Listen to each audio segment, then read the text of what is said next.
on behalf of the company, she might be willing to. That's out of the question. Dragan swung back to face him. I don't have time, and I don't owe the woman a personal apology. When's the court date? A week from today. Since Miss Randall worked out of our Alaska office, the civil trial's being held in Anchorage, there's still time for you to— I said no. Just handle it. That's what you and your associates are paid for. If you can't do your jobs— Dragan let the implied threat hang on the air.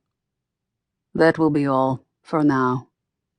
Yes, Mr. Markovic, we'll do our best. Clutching his paperwork, the lawyer actually backed out of the office. As the door clicked shut, Dragan turned toward the window again.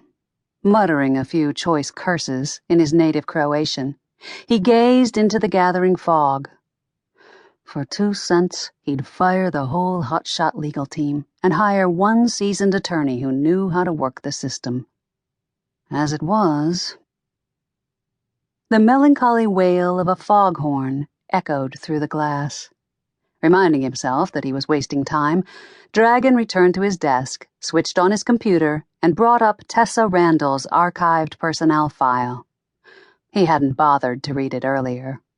But now that his legal team seemed to be stalled, maybe it was time he took a look.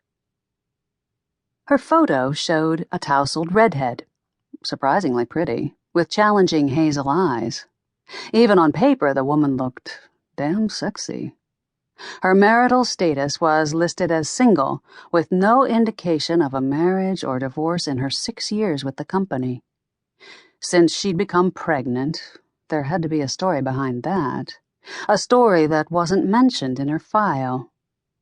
What the file did contain was a stack of sterling performance reviews.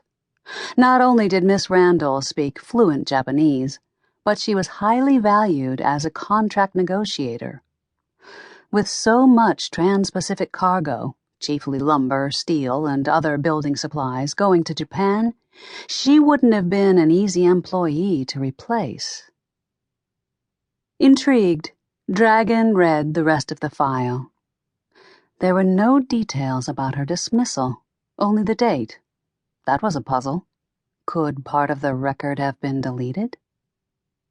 The last entry showed a current address in Bellingham, Washington, a college town across the Sound from Seattle. Wherever she was living now, she'd have to show up in Anchorage for the trial. The question was, did he care enough to clear his calendar to be there too?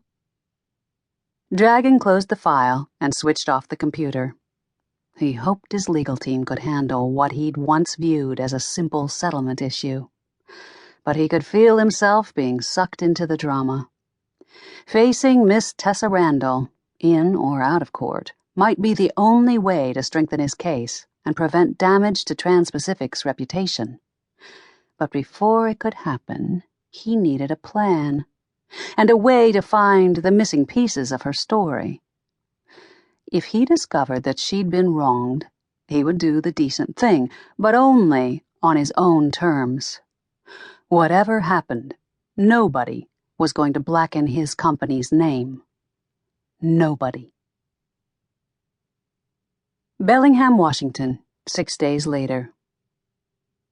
This couldn't be happening.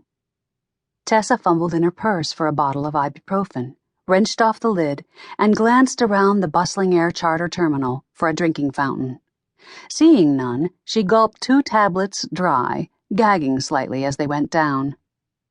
Weeks ago, she'd booked a single seat on the Alaska Airlines flight to Anchorage. Her parents had agreed to watch the twins for a few days while she attended the hearing for her lawsuit. Then her mother had tripped and broken her foot. To make matters worse, Tessa's lawyer, Helen Carmichael, had warned her that if they went for punitive damages, the proceedings could drag on for weeks. Left with no choice except to take her toddler twins with her to Anchorage, Tessa had called the airline and tried to reserve 3 adjoining seats. There were no additional seats available. Helen, a silver-haired marvel of efficiency, had booked a charter